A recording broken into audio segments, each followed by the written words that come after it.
បន្តការពិភាក្សាមុនមានចង់បានលើសម្លេងអ្វីនៅខាងក្រៅគាត់ក៏ដើរទៅបើកទ្វារដើម្បីមើលថាមានអ្វីកើតឡើងតែនៅពេលទៅដល់គាត់ភ្ញាក់ផ្អើលយ៉ាងខ្លាំងដោយសារតែឃើញបុរសម្នាក់ដែលកំពុងតែរងរបួសដើរយ៉ាងធ្ងន់ធ្ងរមករកគាត់មានចង់សួរទៅបុរសនោះថាតើមានរឿងអ្វីកើតឡើងក៏ប៉ុន្តែបុរសនោះមិនឆ្លើយទេហើយក៏បានលោតមកខំគាត់មានចង់ស្លន់ស្លោយ៉ាងខ្លាំងរួចក៏ព្យាយាមធាក់បុរសម្នាក់នោះចេញរួចគាត់ក៏បានចូលទៅខាងក្នុងផ្ទះទាញទ្វារបិទយ៉ាងប្រញាប់ប្រញាល់មានចង់ក៏ទាញទូរស័ព្ទដើម្បីខលទៅប៉ូលីសក៏ប៉ុន្តែទូរស័ព្ទត្រូវបានរលត់ទាំងស្រុងធ្វើឲ្យផែនការរកជំនួយក៏ត្រូវបានបរាជ័យក្នុងស្ថានភាពដ៏តានតឹងនិងគួរឲ្យភ័យខ្លាចបែបនេះមានចង់គឺបារម្ភអំពីម៉ាក់របស់គាត់ជាងគេក៏ព្រោះថារាល់ដងស្មាននេះម្ដាយរបស់គាត់ក៏គួរតែមកដល់ផ្ទះហើយក៏ប៉ុន្តែហេតុអ្វីពេលនេះគាត់មិនទាន់មកដល់ទៀតកំពុងតែគិតសក់សំឡេងប្រកាសអាសន្នក៏បានបន្លឺឡើងមានចង់ក៏បានកលេចទៅមើលបង្អួចឃើញថាមានអ្នកស្រុកអ្នកភូមិជាច្រើនកំពុងតែប្រឡែងលេងជាមួយនឹងសូមប៊ីពួកគាត់ព្យាយាមខំស្រែកហៅដើម្បីរកជំនួយក៏ប៉ុន្តែគ្មានបានផលនោះទេមានចង់ឃើញអញ្ចឹងគឺកាន់តែបារម្ភអំពីម្ដាយរបស់គាត់ទៀតហើយអញ្ចឹងមានចង់មានតែខទៅម៉ាក់គាត់ម្ដងទៀតក៏ប៉ុន្តែម្ដងនេះនៅតែមិនអាចខបានដោយសារប្រព័ន្ធសេវាក៏ត្រូវបានកាត់ផ្ដាច់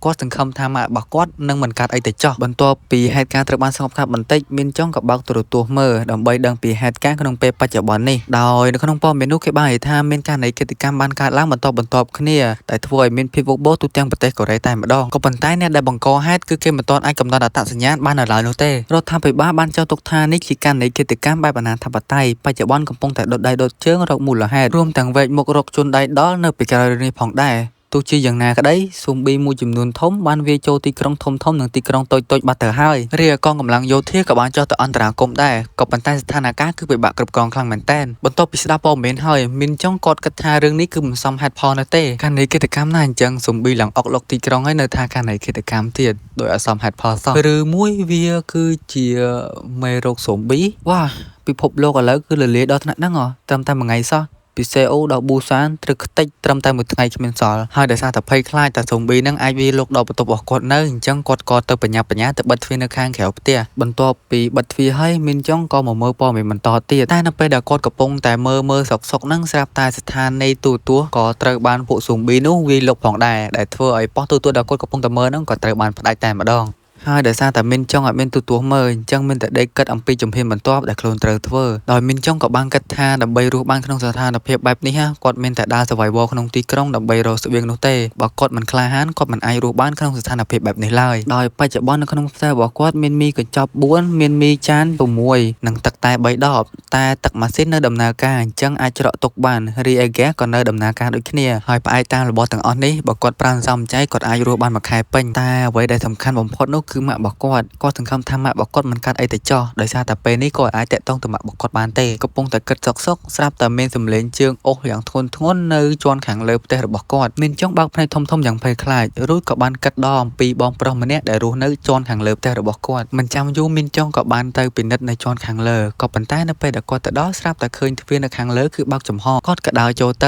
ៅហើយឃើញសភាពនៅក្នុងបន្ទប់គឺរញ៉េរញ៉ៃយ៉ាងខ្លាំងវាមានឈាមបែកឆ្វេងឆ្វាច់ពេញបន្ទប់ហើយគាត់បានលើសំឡេងស៊ុំប៊ីក៏ហឹមនៅក្បែរគាត់ដូច្នេះហើយគាត់មានអារម្មណ៍ថាអត់ស្រួលនោះទេរួចក៏បានដើរបកក្រោយត្រឡប់ទៅវិញតែចង្រៃអីពេលដែលគាត់ដើរចេញទៅកាញ់ដៃរបស់គាត់នឹងគឺបានប៉ះថូផ្កាដែលបណ្ដាលឲ្យវាបែកហើយបង្កជាសំឡេងធ្វើឲ្យស៊ុំប៊ីផ្អើលមានចង់ក៏បញ្ញាប់រត់ចេញយ៉ាងលឿនក៏ប៉ុន្តែចង្រៃអីគឺជើងរបស់គាត់នឹងតាក់គ្នាបណ្ដាលឲ្យដួលធ្វើឲ្យស៊ុំប៊ីនៅចិត្តនឹងគឺអាចតាមទាន់បានគ្រាន់តែឃើញមុខភ្លាមមានចង់ស្គាល់តែម្ដងក៏ប៉ុន្តែมันបានគិតអីច្រើននោះទេដោយសារតែស៊ុំប៊ីនឹងក៏បានលោតមកខាំគាត់ដែរមានចង់ក៏បានកិច្ចរួចក៏បោះស៊ុំប៊ីមួយនឹងទម្លាក់ចុះទៅក្រោមបន្ទាប់ពីស៊ុំប៊ីមួយនឹងត្រូវបានធ្លាក់ចុះក្រោមមានចង់ក៏មានឱកាសអាចកិច្ចរួចបន្ទាប់ពីមកដល់ក្នុងបន្ទប់វិញមានចង់បានបន្ទោសខ្លួនឯងជាខ្លាំងថាបានសម្លាប់មនុស្សសំខាន់គឺគាត់បានសម្លាប់អ្នកស្គាល់គ្នាទៀតតែមានចង់ក៏បាននិយាយលួងខ្លួនឯងស៊ុំប៊ីមួយនោះក៏បានវិបាកគាត់មុនគាត់គ្រាន់តែចង់ការពារខ្លួនឯងតែប៉ុណ្ណោះតែទោះជាយ៉ាងណារឿងមួយនេះគាត់មិនអាចបំភ្លេចបាននោះទេវាបានលងបន្លាយគាត់រហូតមិនអាចឲ្យគាត់ដេកលក់បាននោះឡើយមានចង់ក៏បានដើរចេញទៅខាងក្រៅដើម្បីលំហែគូសក្បាលតែនៅពេលទៅដល់ក៏ឃើញថាស៊ុំប៊ីដែលត្រូវជាបងប្រុសដែលរស់នៅជាន់ខាងលើនោះគឺអត់ទាន់ស្លាប់នោះទេ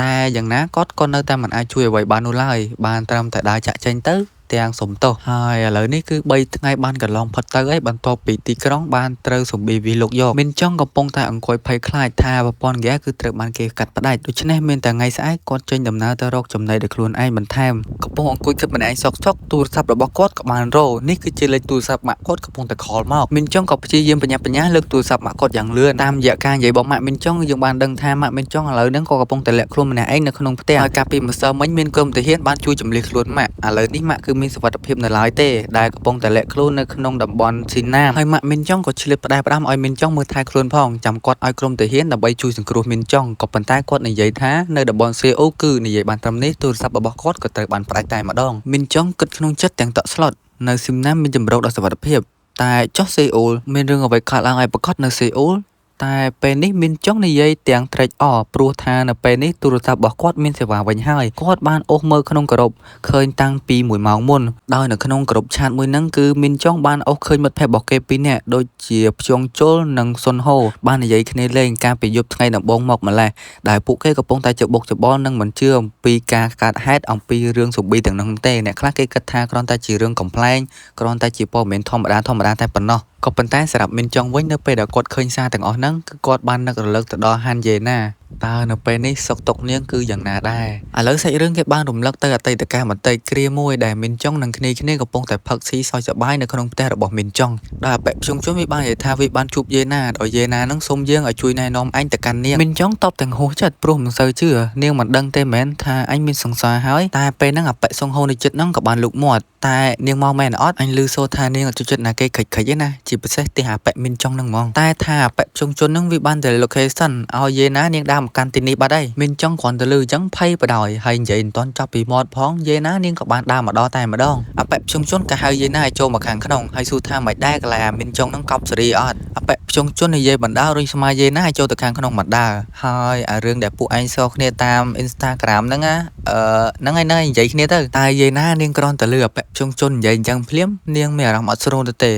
ហើយក៏ព្យាយាមរកលេសទៅផ្ទះវិញតែម្ដងហើយរឿងមួយនេះគឺធ្វើឲ្យមីនចុងគឺខូចចិត្តខ្លាំងមែនតើមិនដឹងថាគាត់ទ្រាំជាមួយនឹងយេណាបានប៉ុណ្ណាទៀតទេណែគ្នាគ្រាន់តែយេណាធ្វើឲ្យគាត់ខូចចិត្តហ្នឹងគឺលើសពី10ដងបាត់ហើយឥឡូវកាត់មកដល់ពេលបច្ចុប្បន្នវិញមីនចុងកំពុងតែបដាគិតរកវិធីសាស្ត្រដើម្បីព្យាបាលជំងឺស៊ូប៊ីនេះបដាកំពុងតែគិតសុកហ្នឹងមានសម្លេងមួយក៏បានស្រែកហៅមីនចុងពីខាងក្រៅដែលធ្វើឲ្យគាត់ហ្នឹងមានអារម្មណ៍ថាភ័យខ្លាចខ្លាំងមែនតើក៏ប៉ុន្តែសម្លេងដែលស្រែកហៅនោះគឺជាយេណាណែគ្នាអត់ជត់គេទេក៏ប៉ុន្តែនៅពេលដែលមានរឿងបញ្ហាអីគឺមករកគេរហូតហើយដែលតែសម្លេងស្រែករបស់នាងលឺពេកដែលធ្វើឲ្យតាក់ទាញស៊ុំប៊ីនៅចិត្តហ្នឹងនាងក៏មានអារម្មណ៍ថារឿងភ័យខ្លាចដែរចាំយូរឲ្យអត់បើកទ្វារទៀតហើយស៊ុំប៊ីក៏ចិត្តមកដល់ខ្លួននាងដែរដល់ពេលអញ្ចឹងបានដឹងថាមីនចុងសំខាន់ប៉ុណ្ណាសម្រាប់នាងក៏ភ័យទៅហើយក៏ល្អទៀតពេលហ្នឹងមីនចុងក៏បើកទ្វារមកល្មមមីនចុងស្រែកប្រាប់ឲ្យយេណាចូលមកក្នុងឲ្យលឿនមកនៅទីទៀតខ្លះជា burger របស់ស៊ុំប៊ីទាំងអស់ហ្នឹងលើយយេណាក៏ស្ទុះរត់ចូលឡើងលឿនអត់មានខ្វល់អីទេសំខាន់ឲ្យចូលទៅដល់ខាងក្នុងសិនហើយមីនចុងក៏បិទទ្វារបិទអីចឹងទៅហើយបន្ទាប់ពីចូលមកដល់ខាងក្នុងហ្នឹងយេណាគឺដកដង្ហើមដង្ហក់ខ្លាំងមែនតើរីឯមីនចុងក៏បានសម្លឹងទៅមើលយេណាក៏ប៉ុន្តែក៏ឲ្យហ៊ានសួរនាំអីទេហើយក៏អត់ទាន់ហ៊ានទៅធ្វើអីដែរតែនៅពេលដែលកលេចឃើញជើងរបស់នាងហើមមីនចុងក៏ដាច់ចិត្តសួរថានាងអត់អីទេមែនយេណាអត់ឆ្លើយនឹងមីនចុងទេក៏ប៉ុន្តែនាងក៏បានទាញអាវរបស់មីនចុងមកអោបជាមួយនឹងខ្លួនរបស់នាងដោយសារតែនៅពេលនេះបើទោះបីជាខ្លួនបានចូលមកដល់ផ្ទះរបស់មីនចុងក៏ដោយក៏ប៉ុន្តែនាងគឺមិនទាន់បាប់ភេទភ័យខ្លាចនៅឡើយនោះទេអញ្ចឹងក៏អោបមីនចុងមួយហ្មងទៅដើម្បីបំបត្តិភេទភ័យខ្លាចតែថាបើសិនជាអោបមីនចុងអត់ទាន់បាត់ភេទភ័យខ្លាចនោះទេអាចមកអោបអេដមីនបានអេដមីនអត់ប្រកាន់ទេណា